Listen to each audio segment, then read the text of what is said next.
With you being a D3 kid, the thing that has to stand out on film is physicality, right?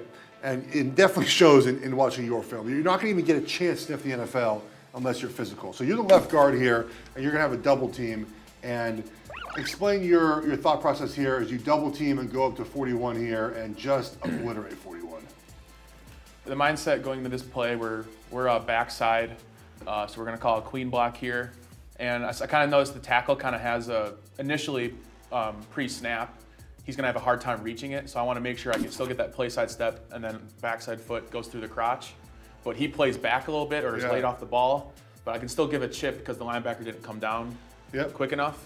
So I was able to chip it, give it to the tackle. So one thing that it's important to note here on this double team is you get under his shoulder. So when you get under his shoulder, that lifts 83 up in the air, which allows your tackle to get underneath. If you don't get under that shoulder, you kind of just give him like a little wing, but don't rise him up. Your tackle can't come underneath it. That's a really good job here. So now it's about coming off and blocking 41. And what I love what you do here is you trap him. A lot of guys will try to kind of like get in front of 41 to get in front of him. Just, you know where the ball's going, A, which is important. You know that the ball's not going front side of 41. It's just going to trap his ass. And you were telling me that you dislike 41. There was a podcast that he was on like D3 football or something like that. And he mentioned that like, he goes, yeah, I'm really excited. You know, I'm going to be on the same side of the ball as 77 and really excited to compete against him. I wanted to make sure that by the end of the game, he wasn't very excited to compete against me anymore. When you turn on Quinn Meinerz's film, he physically dominated opponents at their level. So when you look at the physical traits in terms of height, strength, power, output, and those guys are physically dominating, those are going to be the guys that are able to translate into Sunday and have some level of success. It's going to click for them. When you got a guy that's a small school guy and he may show athleticism, but he's just fitting up on guys, those guys end up washing out. That doesn't always translate. Yeah. So I look for physical dominance and watching small school guys, and I would say 9 times out of 10, that always is going to translate into some type of ability to start on Sundays. All right, let's get to the next run play here. This is kind of the same concept here, a little backside block. Again, we're just highlighting like the physicality of the finish, right? So again, like your pad level is fantastic here, right? You're underneath 83. This is again, it's not a queen block, right? You're just by yourself. You calling it a queen still? I'm by myself here. Right. The tackle and tight end are also still playing that little double team there. And, you know, can kind of turn into a gang late that we call it, so kind of a 3 for 3. Yeah. But I'm kind of thinking still I'm kind of by myself because he has that tight 4, you know, maybe tight 5. Yeah. Of the DN. So yeah, I'm just kind of trying to get my guy out of there.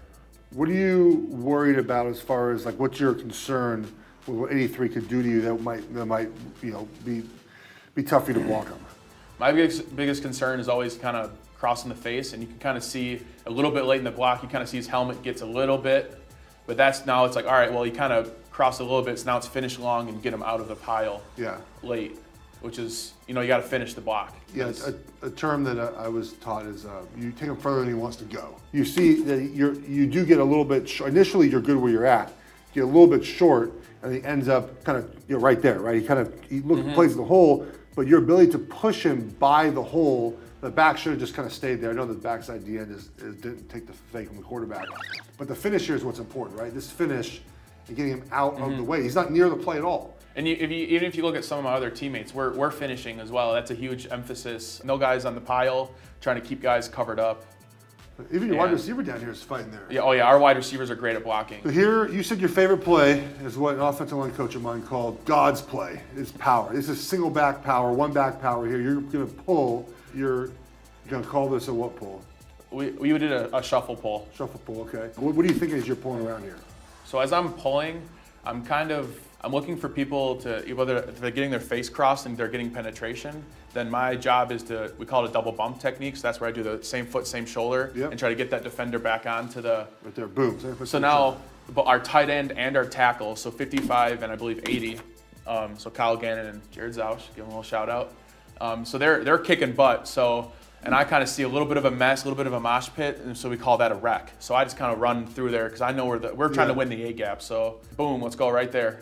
and the running back knows to kind of squeeze it through, and yep, we get 4 or 5 yards, and we're happy with that. There's no thought here of running of trying to take this outside the right tackle here, outside 55. Like you see, okay, a little bit of color here. I'll go swab that hole, just go a little one wider. That is another thing that we do, and we call that a skate. Yeah. So I could have skated around our right tackle and then maybe double bumped the tight end and could have wrapped the the linebacker, but that was kind of like a slap on the wrist if you did it. Like if you did it, you had to be right. Yeah. So it was better just to go, all right, A gap. This is the right call here because that linebacker stays outside, right? So we get to get that tunnel. Right, you get a. Your tight end gets beat here, unfortunately. Otherwise, that's a really good job of just kind of swabbing the hole, just getting your butt up in there, same foot, same shoulder, boom, right there. You're just like a bull in a china shop. You just like hit everyone, boom. Hit 1, hit 2, just keep going. Fantastic. What I like about Quinn, and I always say this because people, they said, well, what is he like? I said, his body type is just like Ryan Jensen. He's gonna be 6'3", 325, kind of looks like him, but he's just a big personality. But then he plays like a complete prick. And I love it. He plays like Ryan Jensen. Oh, yeah. You have to have that in you.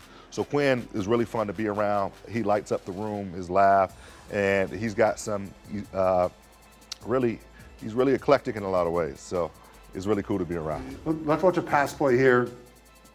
All right, tell me about 92 over here. 92, he looks a little lost. It looks like he probably. But hey, he gets a pancake. He gets a pancake though. All right, so let's talk about what you're doing here. So it's a full slide protection. So you have your A gap, you're going to post here. Good job, good footwork there. See that good strike with your outside arm, you're posting. You're holding tight there. You're kind of keeping it firm, and then why don't you just go kill that guy right there? Yeah, that's definitely one of those where I probably should have went in and probably gave him a nice little lick, but the center's arm's right there too, which is a little bit of a problem. Yeah, I don't know. I think I waited a little bit too long for him to try to retrace back out. Now let's watch the hustle here. Watch old 77 get after it. There he goes. Got that 5 flat 40 at the pro day. 4.9. That's my guy. Excuse me. He said 4.9. Yeah, we're sub 5. We're sub 5. There he goes. Look at this, folks. Look, no one else is running downfield. There he goes. Look at it. Sprint. Give yourself another block. Look at that. Yeah, that's 4 guys on my dude Wiz. Got to push the pile. Extra yards. So you're talking about your training regiment. Yeah, my great uncle Tim owns an island up there in Canada, and he does a Saturday to Saturday fishing camp. And so yeah, I spent my 2018 and 2019 summers up there, and this is kind of how I would prepare for the next season. That's a propane tank. I think it's a little over 100 pounds, something like that. And so all the cabins are ran on propane tanks. So like the fridges, the stove, all on propane. So I kind of got a lot of my job was to take those propane tanks and just take them around the island. And if a cabin needed it, I would go take it to them. I don't even recognize you with short hair. Oh, shirtless, of course. Dude, you did do like those Scottish games or whatever. Oh yeah, like where they throw the rock and stuff. Yeah. I want to watch that. I want to watch that again. Just like, look at this. It's like a power clean. Yep. Yeah, that was a rough day. In order to get resources to this island, it is a real pain. So you have to drive 2.5 hours into town from a logging road. So then you have to take all the boards and put it on the truck. And then you drive the truck through the woods to the portage. And then you have to load all the boards onto a 4-wheeler, drive the 4-wheeler towards the lake, and then load the boards onto a boat, and then drive the boat to the island, and then unload the boards. So we had 4,000 pounds of lumber that I had to move from the woods to the island. So I counted it at the end. It was something like 20,000 pounds worth of stuff I had to move in like 8 hours. So is this in lieu of a workout, or this like is your work? Like these are my workouts. Okay, so you're just like whatever I have to do on the island today is my workout. Pretty much. Like that's just I think that's just kind of growing the old man strength, I guess.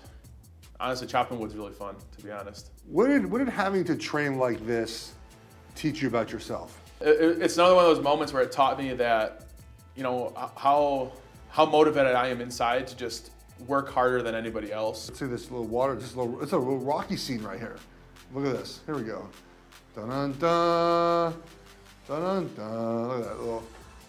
So is this the mindset that helped you win Team MVP 2 years in a row? I think so, because this was the main purpose of this video was to have something funny, first of all, and second, to show the team, our first team meeting before fall camp, to show how serious I was in the off season of getting ready, to make that, win conference and get ready for a national championship run.